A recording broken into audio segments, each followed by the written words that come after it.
Bonjour tout le monde, j'ai hâte de vous retrouver. Écoutez, s'il faut que j'enfile une combinaison pour vous prendre dans mes bras, c'est ça que je vais faire. J'ai hâte de vous voir, je m'ennuie, on a hâte de se voir en personne. Ça va venir, on va y arriver. Ce matin, on poursuit notre série Vive l'Église autrement. La semaine dernière, qu'est-ce qu'on a vu ensemble? On était déjà dans Philippiens 2, on poursuit ce matin, mais la semaine dernière, on a vu que c'est l'humilité de Christ qui conduit son Église dans l'unité et le service. Jésus est notre modèle, il est notre exemple. On regarde à lui, puis à travers l'exemple qu'il nous donne, on apprend à faire passer les autres devant nous, à vouloir prendre soin des autres, à être à l'écoute les uns des autres, au service les uns des autres, à l'image de Jésus-Christ. Je ne sais pas si vous connaissez le vieux proverbe qui dit « L'humilité précède la gloire », mais en fait, c'est un proverbe biblique. Ça vient des Écritures, c'est un proverbe qui vient de l'Ancien Testament. Et voici ce que ça dit, « La crainte de l'Éternel enseigne la sagesse et l'humilité précède la gloire ». Dans Proverbe 15, verset 33, bien, cette idée-là que l'humilité précède la gloire est parfaitement incarnée dans la personne de Christ. C'est vraiment lui qui a réalisé ça à perfection. De toute la gloire qu'il avait, il s'est humilié, tant et si bien que Dieu l'a élevé au-dessus de tout nom. Et c'est ça qu'on va célébrer ensemble ce matin. On va voir combien Christ est merveilleux. On va le célébrer ensemble en louange dans nos cœurs, dans notre quotidien, pour porter ça dans nos cœurs tout au long de la semaine. On va ensemble dans un mot de prière. On plonge dans les Écritures, puis on explore ce sujet-là ensemble ce matin. Prions. Père éternel, on vient dans ta présence. On vient dans ta présence, Père, pour élever ton Fils ce matin. On veut voir, Seigneur, la gloire de Jésus. Père, on veut que tu nous montres combien il est majestueux, combien il est grand, combien il est merveilleux. Seigneur, déjà, nous avons le privilège de pouvoir confesser son nom parce que nous le connaissons. Alors viens, Seigneur, l'élever dans nos cœurs, remplir nos cœurs de foi pour faire face à la vie, pour faire face au quotidien, pour faire face même à la pandémie, Seigneur, qu'on puisse vraiment se reposer en lui et puis apprendre comment porter cette parole de vie maintenant qu'on est chargé de cette vie nouvelle en nous-mêmes.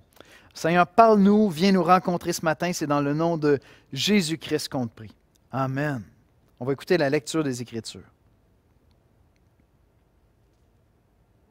Encore ce matin, la lecture se fait dans Philippiens au chapitre 2, les versets 1 à 16, dans la nouvelle édition de Genève.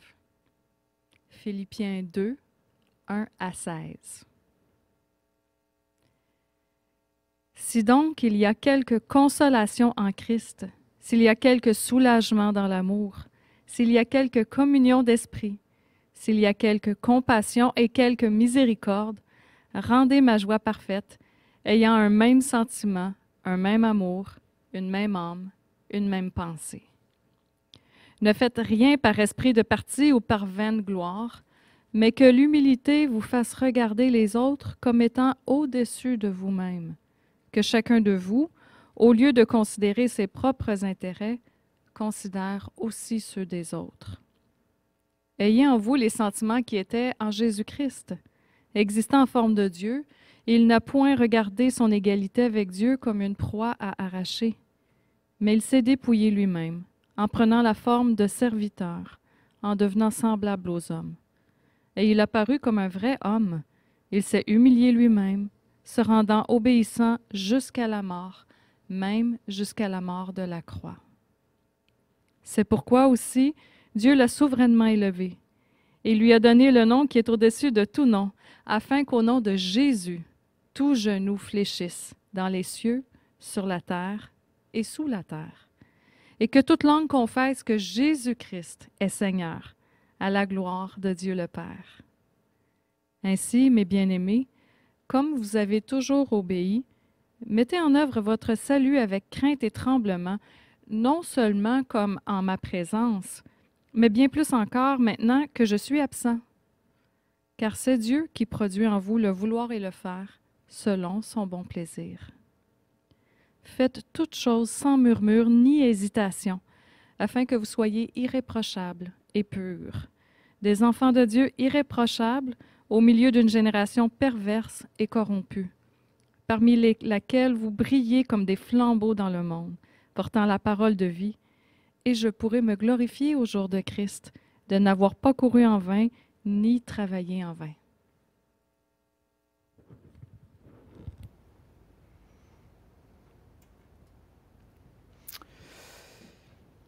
Mais il s'est dépouillé lui-même en prenant une forme de serviteur, en devenant semblable aux hommes, et il a paru comme un vrai homme. Il s'est humilié lui-même, se rendant obéissant jusqu'à la mort, même jusqu'à la mort de la croix. La mort sur la croix représentait la manière la plus humiliante de mourir parce que c'était la mort qu'on réservait aux criminels. Vous savez sûrement ça. Et donc, non seulement Christ s'est offert en sacrifice pour nos péchés, mais il est mort d'une mort humiliante, celle qu'on réservait à un criminel. Jésus est venu s'identifier à nos péchés. Il est venu prendre nos péchés sur lui, tant et si bien qu'on lit dans les Écritures qu'il a été fait péché. Et j'aimerais ça l'illustrer avec une illustration choquante, troublante, mais réelle, puis très contemporaine. J'apprenais bon, il y a plus de fatigue, il y a plus d'usure, il y a plus d'inquiétude en Europe actuellement. Et il semblerait qu'en Belgique, à Bruxelles, il y a des gens dans la population qui ont commencé à s'en prendre un peu à ceux qui sont en train de donner les services essentiels, au personnel de la santé.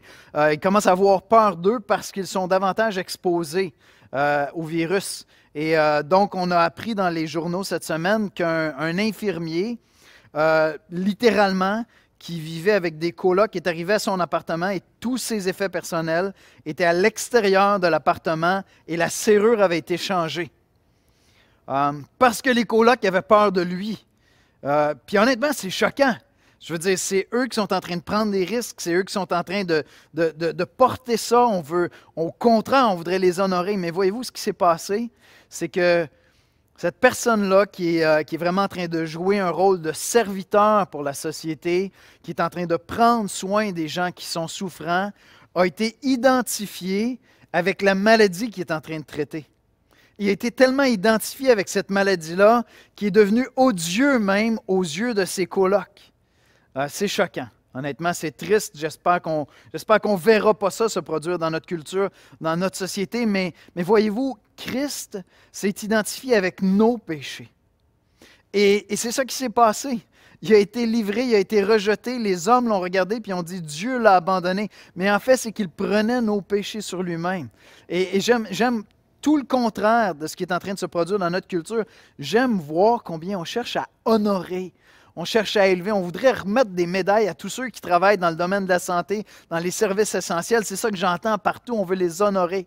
Mais voyez-vous, c'est ça qu'on veut faire ensemble ce matin. Et c'est ça que Dieu a fait avec Jésus. Il l'a élevé parce qu'il s'est fait serviteur. Alors gardons cette même attitude, mais ce matin, on va aller plus loin que ça. Bien sûr, ces gens qui sont en train de prendre soin des malades, c'est merveilleux ce qu'ils sont en train de faire. Pensez à celui qui a pris toutes nos maladies, toutes nos infirmités, tous nos péchés, Jésus-Christ. Et Dieu l'a élevé et c'est ça qu'on veut faire dans nos cœurs. Cette même reconnaissance qu'on porte à des êtres humains qui s'offrent en sacrifice, qui prennent soin de nos malades actuellement, bien, on veut porter encore Jésus beaucoup plus haut dans nos cœurs parce qu'il a pris toutes nos infirmités, tous nos péchés. Et c'est ce que Dieu fait dans ce passage-là. C'est vraiment extraordinaire. Ce matin, nous voulons élever Christ dans nos cœurs. On veut chanter ses louanges. Voici comment je résumerai l'exposé de ce matin. Voici ce qu'on va voir. Notre Seigneur Jésus-Christ a été élevé par Dieu au-dessus des plus grands honneurs. Alors, en réponse, qu'est-ce qu'on veut faire? On veut l'adorer, on veut servir comme lui, puis on veut briller pour lui. Adorons-le, servons comme lui, et brillons pour lui parce qu'il mérite ces honneurs-là. Versets 9 à 11. C'est pourquoi aussi Dieu l'a souverainement élevé et lui a donné le nom qui est au-dessus de tout nom, afin qu'au nom de Jésus, tout genou fléchisse dans les cieux, sur la terre et sous la terre, et que toute langue confesse que Jésus-Christ est Seigneur à la gloire du Père. Premièrement, adorez-le. Adorez Jésus-Christ notre Seigneur. Dieu l'a élevé au-dessus de tout nom. C'est vraiment intéressant, le passage dit, Paul dit, c'est pourquoi aussi Dieu l'a souverainement élevé et lui a donné le nom qui est au-dessus de tout nom. Et le terme en grec qui est là pour l'a élevé, c'est un terme qui parle il y a le préfixe hyper devant, il a été hyper exalté. Non seulement il a été exalté par Dieu, mais il a été hyper exalté, il a été élevé au-dessus de tout nom. Il n'y a pas de mesure ici. Et c'est frappant parce qu'il nous dit, afin qu'au nom de Jésus, tout genou fléchisse. Je ne sais pas vous, mais ça m'a frappé. Afin qu'au nom de Jésus, pas Jésus-Christ, il va y venir plus loin, pas Jésus-Christ notre Seigneur, mais au nom de Jésus. Puis lorsque je lisais les théologiens qui essaient de comprendre qu'est-ce que Paul a voulu signifier, qu'est-ce qu'il a voulu souligner en prenant seulement son nom d'homme.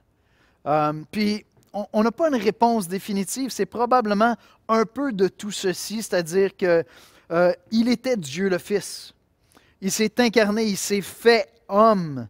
Et il y a quelque chose qui a été ajouté à sa gloire dans cette humilité-là. Il est devenu un homme, un simple homme. Et à quelque part, Dieu a voulu honorer son humanité. Cette humilité, à quelque part, Jésus, c'est l'homme parfait aussi. Non seulement il était Dieu le Fils, il était parfait, mais je veux dire, là où Adam, Ève ont manqué, là où Israël a manqué, Jésus a été le Fils parfait. Dans son humanité, il a été le seul être humain qui a toujours été fidèle à la volonté du Père. Et peut-être qu'il y a aussi cette idée que nous sommes en lui, nous sommes cachés en lui maintenant. Il a adopté notre humanité et Dieu l'a élevé. Jésus de Nazareth a été élevé et nous sommes en lui. Il y a quelque chose qui nous fait rêver parce que nous, comme chrétiens, on est réunis à lui pour l'éternité. L'Église est appelée l'épouse de Christ, puis on va participer à cette gloire-là. Mais ça m'a vraiment touché de voir que c'est dans son humanité qu'il est élevé. Et ce qu'il est dit, c'est que au nom de Jésus, tout genou fléchisse dans les cieux, sur la terre et sous la terre. Un jour, tous reconnaîtront notre Seigneur Jésus-Christ. Moi, je l'ai reconnu, j'ai cru en lui. C'est une grâce que Dieu m'a faite, c'est ce que Paul dit, mais j'ai cru en lui. Et Paul nous dit qu'un jour, tous reconnaîtront notre Seigneur Jésus-Christ. Paul est en train de citer un passage ici. Regardez bien, je vous redonne les deux versets. Afin qu'au nom de Jésus, tout genou fléchisse dans les cieux, sur la terre et sous la terre, et que toute langue confesse que Jésus-Christ est Seigneur à la gloire du Père. Paul est en train de citer un passage de l'Ancien Testament du prophète Ésaïe au chapitre 45, verset 23. Je vous le lis. Et soyez attentifs pour voir qui est en train de parler dans le passage ici. Je le jure par moi-même, la vérité sort de ma bouche, et ma parole ne sera point révoquée. Tout genou fléchira devant moi, toute langue jurera par moi. D'après vous, qui est en train de parler ici? C'est qui ce moi-là? Bien, ouvrez vos Bibles. Si vous avez votre Bible avec vous, je présume que vous avez votre Bible avec vous, vous êtes à la maison. Elle ne doit pas être tellement loin, vous pouvez aller la chercher. Tournez avec moi dans Ésaïe 45, à moins que vous ayez laissé votre Bible peut-être au travail, vous apportiez votre Bible pour lire. Je m'arrête ici. Ésaïe 45, on va aller voir le contexte ensemble. Hey les gars, je vais recommencer ça parce que c'est trop baveux et c'est con comme joke. Je suis désolé. François, il faut que je recommence ça. Je suis désolé. Ben, il faudrait que je recommence. Est-ce que. Non, tu ne vas pas faire un montage, là, toi? Faut que je remonte ma. Il faudrait que je recommence après la lecture, c'est ça?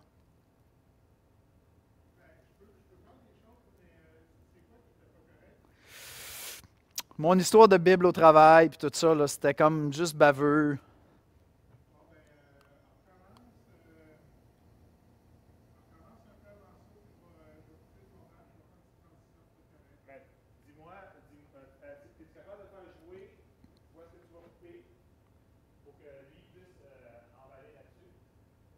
Non, mais je peux commencer. Écoutez, là, j'en ai pas tant que ça de fait. Je peux commencer tout de suite après la lecture. Là.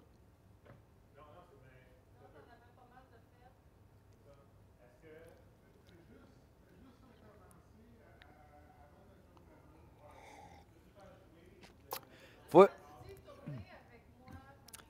C'est juste, François, qu'il faut que je sache où est-ce que je suis. Il faut que je le vois, parce que si je suis ici puis je réapparais là, c'est whack.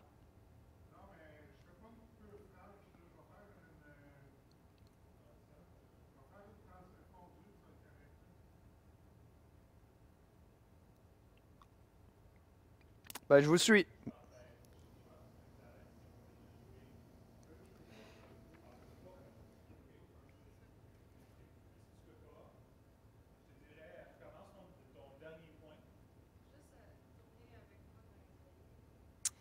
Oui. C'est beau. Donc, je continue. Toi, es prêt à le repartir?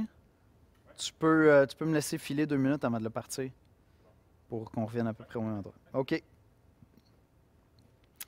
Paul, ici, est en train de citer un passage du prophète Ésaïe dans l'Ancien Testament, 700 ans avant la venue de Jésus-Christ. C'est dans le psaume, dans Ésaïe 45, je m'excuse, au verset 23.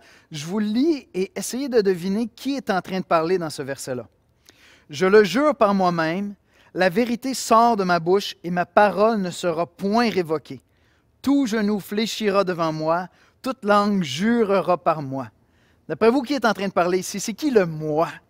C'est Dieu. C'est Dieu qui est en train de parler. Puis Paul est en train de dire qu'un jour, tous genoux vont fléchir au nom de Jésus. Vraiment intéressant, hein? Est-ce que Jésus serait Dieu? Est-ce que Jésus serait Dieu le Fils? Si vous avez une Bible pas loin, prenez votre Bible. On va aller juste un petit peu plus loin dans le passage. Tournez avec moi dans Ésaïe 45, au verset 21-22, juste avant ça. Puis on va le mettre dans son contexte, puis vous allez voir la gloire de Christ apparaître ici. C'est vraiment incroyable. Ésaïe 45, verset 21. « Déclarez-le et faites-les venir, qu'ils prennent conseil les uns des autres. Qui a prédit ces choses dès le commencement et depuis longtemps les a annoncées? N'est-ce pas moi, l'Éternel? Il n'y a point d'autre Dieu que moi. Je suis le seul Dieu juste et qui sauve. Tournez-vous vers moi et vous serez sauvés. Vous tous qui êtes aux extrémités de la terre, car je suis Dieu et il n'y en a point d'autre. Je le jure par moi-même, la vérité sort de ma bouche et ma parole ne sera point révoquée. Tout genou fléchira devant moi, toute langue jurera par moi. Tournez-vous vers moi et vous serez sauvés. C'est ça qu'il est en train de dire. Évidemment, dans le contexte de l'Ancien Testament, tu te tournes vers Dieu pour être sauvé. Mais quand tu réalises que Jésus est Dieu le Fils qui vient sur la terre, qui meurt sur la croix pour nos péchés, vers qui est-ce que tu tournes pour être sauvé? Vers Christ qui est mort sur la croix pour tes péchés. Et donc, ce que Paul est en train de faire en citant Ésaïe 45, il est en train de nous dire qu'avant même qu'il soit élevé, il était déjà Dieu, il était Dieu le Fils.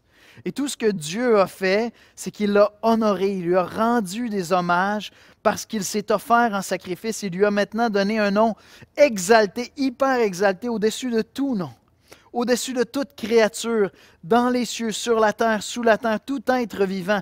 Il fait allusion ici à ceux qui sont vivants, à ceux qui sont décédés, non seulement aux êtres humains, mais à toute créature existante. On sait qu'il y a un monde, autour de notre monde, nous disent les Saintes Écritures, angélique, démoniaque, des autorités, peu importe, toute créature vivante, un jour, va reconnaître, va confesser que Jésus, Christ, est le Seigneur de l'univers et qu'il a le nom au-dessus de tout nom. Est-ce que ce n'est pas extraordinaire de pouvoir le chanter déjà, nous, de pouvoir confesser ses louanges?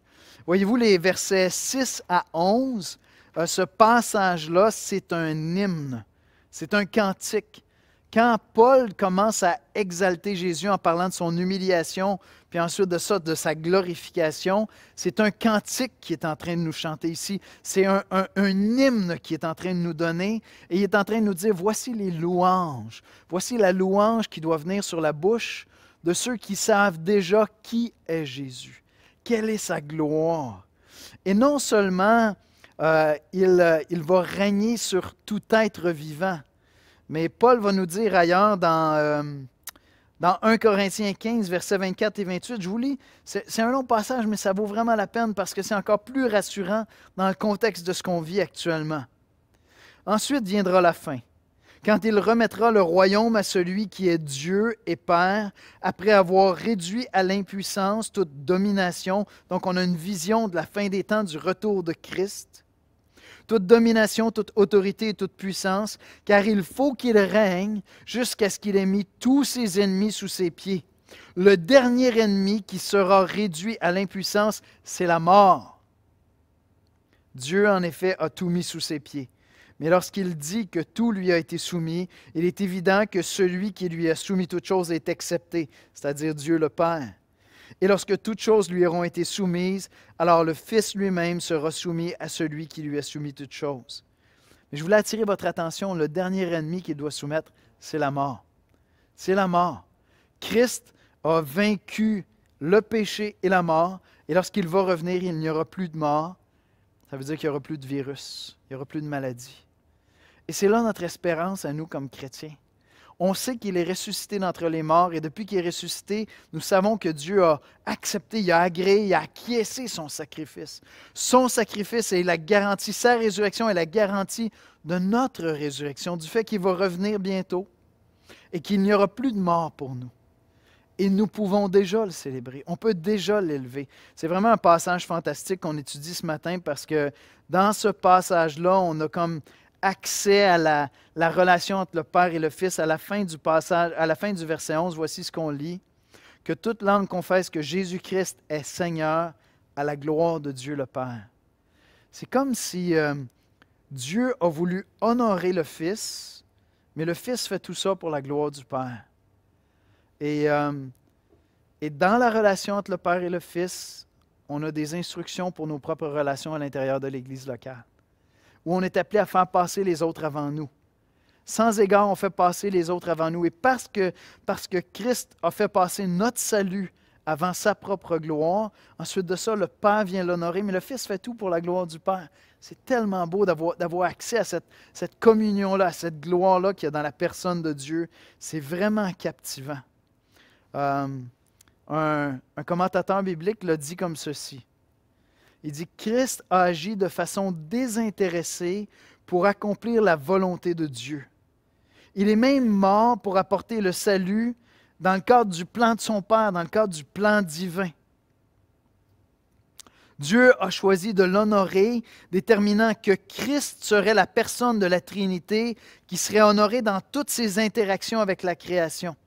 Écoutez bien la fin. En raison des actions de Jésus, la façon d'honorer Dieu et d'honorer Christ. Des fois, les gens viennent puis ils ont l'impression qu'on met trop d'accent sur la personne de Jésus. Mais c'est Dieu le Père qui a décidé de placer toute son affection en lui. C'est Dieu le Père qui a décidé de l'aimer, de l'honorer, de l'élever, de l'hyper-exalter à cause de ce qu'il a fait. Et donc, Dieu le Père prend plaisir quand nous célébrons Christ. Il est fier, il est heureux de voir la gloire de son Fils. Et on peut s'identifier à ça, n'est-ce pas? On peut s'identifier à ça, nous aussi. Et Dieu l'a voulu comme ça. Lorsqu'on est en train d'exalter Christ, nous sommes en train d'exalter Dieu. Lorsqu'on est en train d'honorer Christ, on est en train de rendre honneur à Dieu le Père aussi, parce que tout ce que le Fils a fait, il l'a fait pour la gloire du Père. Et notre privilège à nous, c'est de pouvoir le célébrer maintenant. Voyez-vous, un jour, tous genoux vont fléchir. Un jour, toutes langues vont confesser. Et on sait que ce ne sera pas tous pour la gloire de Dieu. Ils n'auront pas le choix de le faire. Il y a un moment où Christ va paraître dans sa gloire et tout le monde va reconnaître qu'il est Dieu. Mais seuls ceux qui ont cru en lui maintenant vont entrer avec lui dans la gloire. Seuls ceux qui l'ont célébré maintenant vont entrer avec lui dans la gloire. Et donc, c'est une invitation. C'est une invitation pour toi qui n'est peut-être pas chrétien encore. Tu es là, puis si tu es en train d'écouter ce message-là, c'est que ça pique ta curiosité. Tu es en train de chercher, tu es en train de cheminer peut-être. Je ne sais pas où est-ce que tu es. C'est toi qui sais ça. C'est entre toi et Dieu, en fait. Ça se passe entre toi et Dieu. Mais voici ce que l'apôtre Paul dit dans Romains 10, versets 9 et 10. Parce que c'est possible de confesser Jésus-Christ maintenant. Si tu confesses de ta bouche le Seigneur Jésus et si tu crois dans ton cœur que Dieu l'a ressuscité des morts, tu seras sauvé. Car c'est en croyant du cœur qu'on parvient à la justice et c'est en confessant de la bouche qu'on parvient au salut selon ce que dit l'Écriture. C'est donc possible pour toi maintenant, dans cette vie, parce que la décision se prend maintenant dans cette vie, de commencer à confesser Jésus-Christ, à dire que Jésus-Christ est Sauveur et Seigneur de ta vie, à l'élever, à le célébrer. Tu peux prendre cette décision-là maintenant. Ça se passe entre toi et Dieu. Ne cherche pas à mettre de la pression, ne cherche pas à jouer dans ta tête. J'aimerais ça te donner ma passion que j'ai pour Christ. Je l'ai connu. C'est ma joie, c'est mon bonheur de chanter ses louanges. C'est mon réconfort de dire « Il est Dieu, il règne, il est au-dessus de toutes choses. » Lorsque je fais face à la mort, lorsque je considère que moi-même ça pourrait m'arriver, c'est mon réconfort, c'est ma paix de pouvoir aller me réfugier en lui. Et donc, je t'invite à prendre cette décision-là. Maintenant, comme je le dis, pour ceux qui sont chrétiens comme moi, Ces versets-là, des versets 6 à 11, c'est un hymne, c'est un cantique que Paul nous donne ici. C'est un hymne de louange à la gloire de Christ. Alors pendant la semaine, quand tu te lèves le matin et tu prends le temps de revenir à l'Évangile, te rappeler ce que Christ a fait pour toi, prends le temps de l'adorer, prends le temps de lui dire merci, prends le temps de le célébrer. Prends le temps de prendre la mesure du fait que son nom était au-dessus de tout nom. Viens déposer tes fardeaux en disant, Seigneur, je ne les porterai pas aujourd'hui, ça serait comme ne pas reconnaître que tu règnes. Ça serait comme ne pas reconnaître que tu es au-dessus de tout nom. Je ne prends pas ces fardeaux-là, je te les apporte, Seigneur, c'est toi qui règnes. Rappelez-vous ce qu'on a vu il y a quelques semaines. Tout pouvoir m'ont été donnés dans les cieux et sur la terre, et voici, je suis avec vous tous les jours jusqu'à la fin du monde. C'est ce même thème-là qu'on retrouve ici. On se prépare à célébrer la Pâque dans une semaine. On va célébrer la Pâque autrement, on vit tout autrement. Mais lui n'a pas changé. Lui n'a pas changé. Et donc, comme chrétien, quand tu te lèves cette semaine, quand tu te réveilles, quand tu te couches le soir, quand il y a une pointe d'anxiété qui vient dans ton cœur, tu finis les nouvelles, tu dis « Ah, j'arrête ça ». Mais j'ai une bonne nouvelle pour toi, meilleure que tout ce que tu vas entendre. Jésus-Christ a été élevé et nous pouvons le chanter. On peut joindre nos voix à la voix de Paul puis chanter des cantiques de louange à sa gloire. Et c'est ça qu'on veut faire ensemble. Maintenant, je vous ai dit la semaine dernière qu'on allait terminer ce passage-là dans Philippiens parce que c'est intéressant ce que Paul fait ici. Paul commence Philippiens 2 en s'adressant à nous en disant « Voici quel genre de relation vous devriez avoir entre vous. Voici comment vous devriez interagir entre vous. Vous devriez faire passer les autres en avant de vous. Vous devriez avancer dans un même sentiment, un même amour, une même humilité, une même unité ensemble. Vous devriez considérer l'intérêt des autres aussi, même la faire passer avant la vôtre. Puis ensuite de ça, c'est comme s'il marque une pause puis il dit « Laissez-moi vous inspirer, je vais vous parler de Christ. Je vais vous parler de son service, je vais vous parler de son humilité. » Puis ensuite de ça, je vais vous parler de sa gloire, du fait qu'il règne. Puis maintenant qu'il a terminé ça, il revient à son thème. Il revient à cette idée, quelle attitude nous on va avoir. C'est comme s'il dit, je vais vous inspirer par son humilité, je vais vous charger à bloc par sa gloire, vous allez voir qui vous êtes en train de suivre. Ce n'est pas seulement celui qui s'est humilié, vous êtes en train de suivre celui qui a été élevé. Vous êtes en train de suivre celui qui est ressuscité, vous êtes en train de suivre celui qui est Seigneur maintenant. Et c'est lui que vous êtes en train d'honorer. Puis là, Paul revient et il dit, pour cette raison-là, maintenant, mettez votre salut en œuvre. Mettez votre salut en action. Faites fructifier votre salut. Ainsi, mes bien-aimés, au verset 12, comme vous avez toujours obéi, mettez en œuvre votre salut avec crainte et tremblement. Considérez la grandeur de votre Seigneur. Prenez la mesure de celui que vous servez. Et réaliser que c'est tout un honneur. Et je pense que c'est cette idée-là, crainte et tremblement. Je n'ai pas peur de Christ, mais je prends la mesure de sa gloire. Un jour, tous les êtres dans l'univers vont fléchir les genoux. Je veux le faire maintenant. Je veux le faire avec joie. Je veux chanter ses louanges. Je veux le célébrer. Non seulement comme en ma présence, dit Paul, mais bien plus encore maintenant que je suis absent. J'aime bien comment la version dite du Sommeur rend ce verset-là. Mes chers amis, vous avez toujours été obéissants. Faites donc fructifier votre salut avec crainte et respect. Faites fructifier votre salut. Et l'idée ici, c'est que je ne peux pas faire des œuvres pour me sauver. L'œuvre qui me sauve, c'est l'œuvre de Christ. Moi, je n'irai pas mourir sur une croix pour mes propres péchés, puis personne d'autre que Christ pourrait le faire. C'est l'œuvre qui nous sauve. Maintenant, une fois que je suis sauvé, il y a un fruit qui est censé jaillir en moi. Il y a un fruit qui naît en moi. Ce fruit-là va commencer par des louanges. Ce fruit-là va commencer par une confession de ma bouche qui va dire, c'est toi qui es Seigneur, c'est toi qui règnes, c'est toi qui es mon sauveur, c'est toi qui es mon Seigneur, c'est toi que je vais suivre. Mais ça ne va pas s'arrêter à des louanges sur mes lèvres. Ça va se traduire en action. Il y a un fruit dans ma vie qui va paraître. Et Paul a commencé à nous parler de ce fruit-là lorsqu'il a dit, bien, considérez l'intérêt des autres. Voyez les autres comme étant supérieurs à vous-même. Soyez des serviteurs les uns des autres. Il y a un fruit qui va jaillir de ma vie. C'est vraiment intéressant parce qu'au verset 13, voici Paul continue en disant, car c'est Dieu qui produit en vous le vouloir et le faire selon son bon plaisir. Il y a quelque chose de mystérieux avec la vie chrétienne, c'est comment l'Esprit Saint travaille en nous. Dieu m'appelle et je ne répondrai pas à son appel si je n'entends pas sa voix. Maintenant, lorsqu'il m'appelle, je dois répondre à son appel. Et puis, donc, c'est lui qui a initié cette danse-là avec moi, mais moi, je dois répondre, je dois suivre sa direction dans la danse. C'est lui qui me conduit, mais il faut que je le suive. Il est en train de conduire la danse, puis je dois coopérer avec lui. Et dans Philippiens, on voit cette espèce de tango-là qui revient constamment entre Dieu qui initie, Dieu qui fait une œuvre en nous, et nous qui sommes appelés à répondre à cette œuvre-là. Ça revient à plusieurs reprises dans le passage. Au tout début, au chapitre 1, verset 6, écoutez, c'est une des plus belles paroles d'encouragement qu'un chrétien peut donner à un autre chrétien. Philippiens 1, 6. Je suis persuadé que celui qui a commencé cette bonne œuvre en vous la rendra parfaite pour le jour de Christ. Ça parle de quoi? Ça parle de l'œuvre que Dieu a commencée en toi si tu crois. Tu es chrétien, tu réalises que ok, Dieu a commencé quelque chose en moi. Je ne croyais pas, puis je crois en lui. Je ne croyais pas en Jésus, puis maintenant je crois en lui. Dieu a commencé une œuvre en moi. Donc c'est son œuvre en moi. C'est lui qui est en train de le faire. Un passage que j'ai cité la semaine dernière au verset 29, Philippiens 1, 29. Et cela vient de Dieu car il vous a été fait la grâce par rapport à Christ, non seulement de croire, mais encore de souffrir pour lui. Il vous a été fait la grâce de croire. Croire, c'est une grâce qui nous est offerte. C'est une grâce qui nous est faite. Donc, c'est Dieu qui initie ça.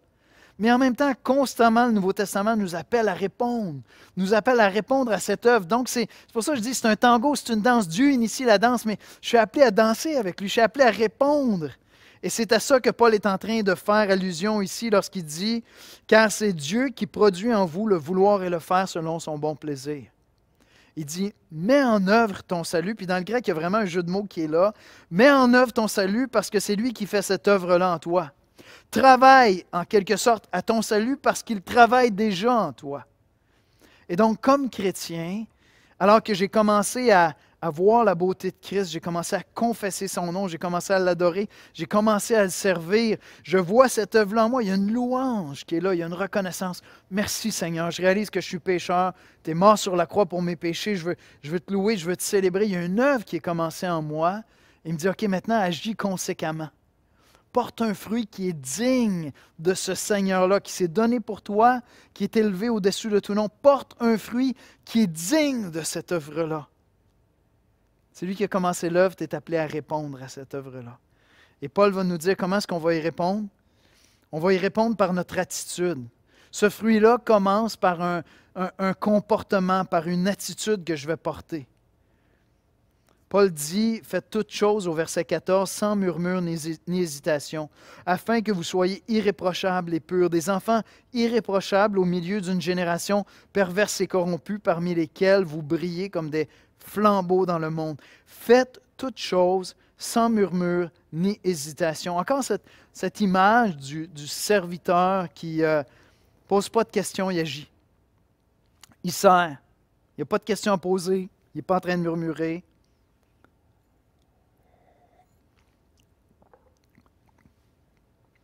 Puis encore une fois, avec le contexte qu'on vit, on est dans un contexte où, pour la sécurité de la société, le gouvernement a fait appel à des super pouvoirs qui lui sont donnés. On est dans une démocratie, puis ça fait toute partie du système dans lequel on vit, mais dans des situations de crise, le gouvernement peut faire appel à des super pouvoirs, puis il peut commencer à nous dicter, à adopter des décrets qu'on doit observer.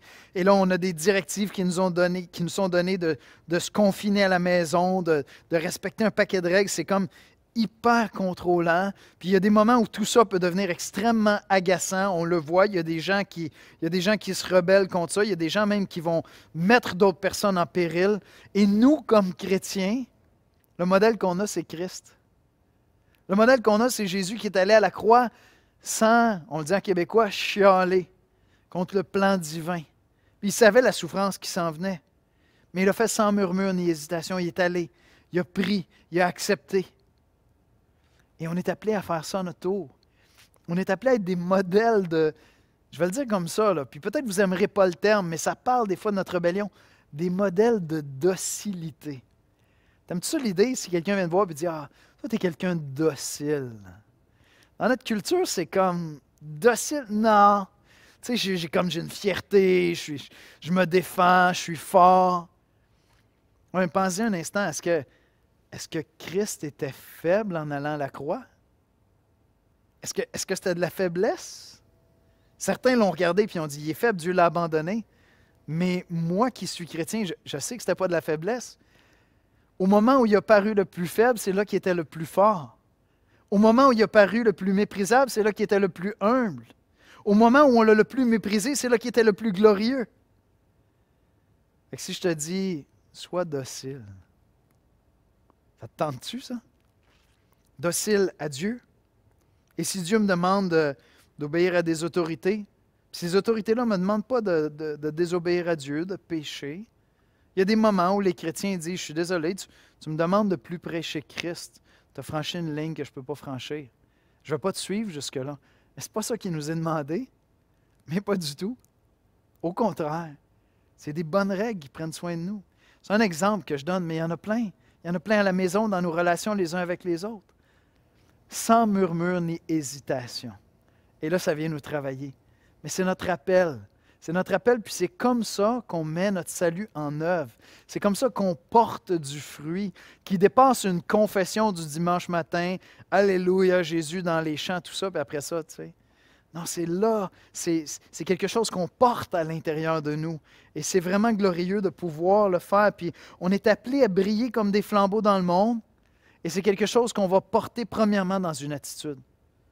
Premièrement dans nos actions, premièrement dans nos comportements. Et ensuite de ça, il nous a dit quoi? Il nous a dit portant la parole de vie. Portant la parole de vie. La semaine dernière, j'ai évoqué comme 3 termes pour résumer un peu nos vocations comme chrétiens.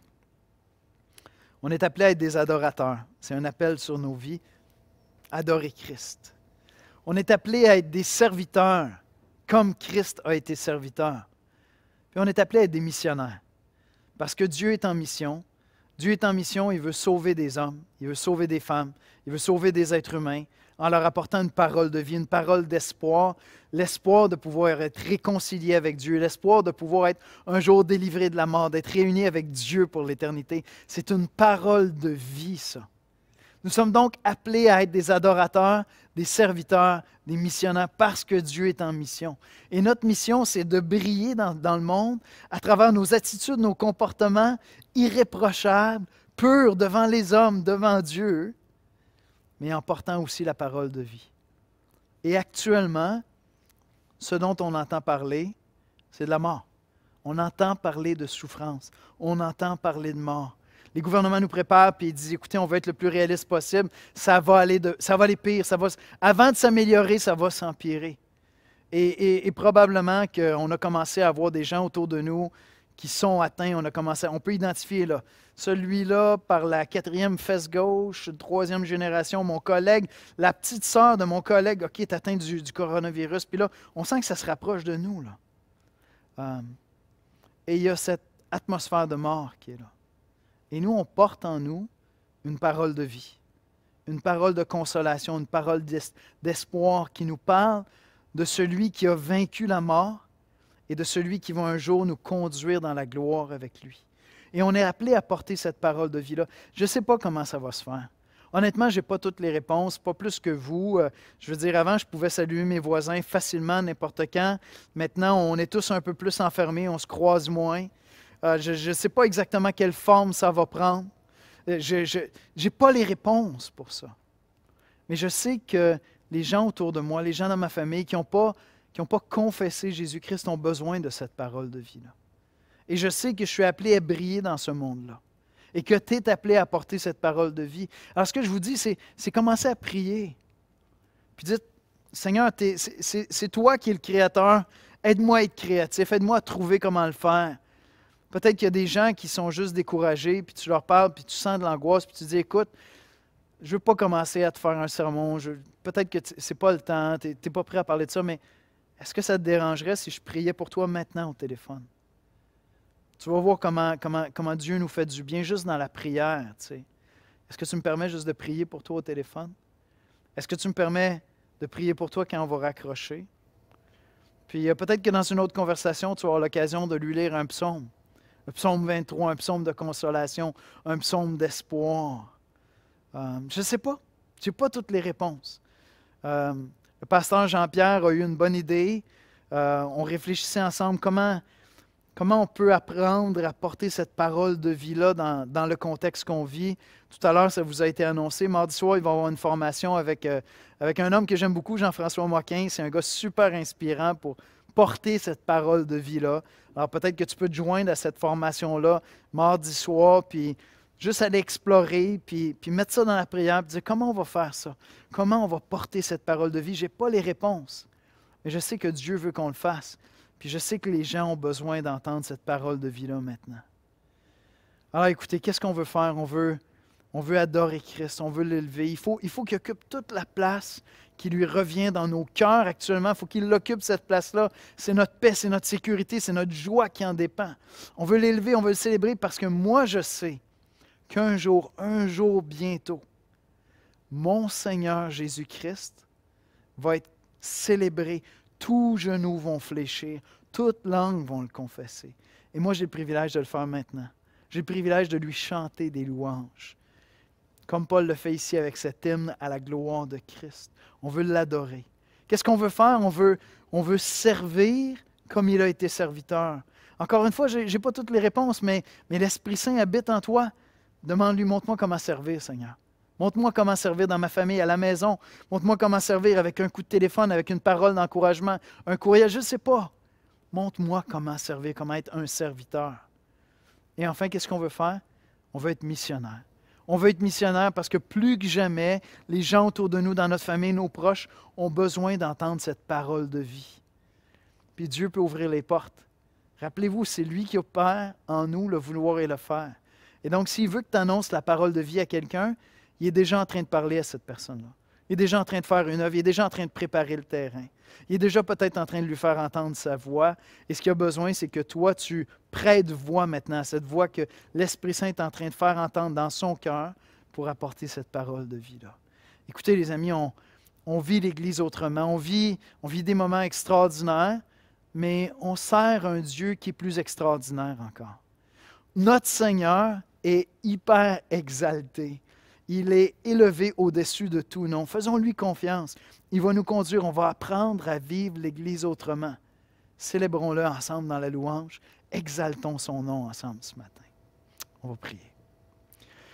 Seigneur Jésus, on veut élever ton nom au-dessus de tout nom. Dans ton humanité, dans ton humilité, le Père a décidé de te donner le nom qui est au-dessus de tout nom. Et Seigneur, on veut joindre nos voix aux voix des anges ce matin. Tu nous as donné de reconnaître, de connaître qui tu es, Seigneur. Et c'est notre joie, c'est ma sécurité, Seigneur. Pendant la semaine, lorsque je vis de l'insécurité, je vais dans la prière, puis je me rappelle que tu règnes, que tu domines actuellement sur toute la destinée des nations, ma destinée, Seigneur, et que tu es allé me préparer une place, et que bientôt, un jour, bientôt, tu viens me chercher pour me faire entrer dans la gloire, et la mort va être vaincue. Seigneur, nous voulons te célébrer. Viens nous apprendre à t'adorer, viens nous apprendre à servir, viens nous conduire dans la mission, Seigneur. Viens nous apprendre à vivre l'Église autrement, Seigneur Jésus. C'est en ton précieux nom que nous prions. Amen. Amen.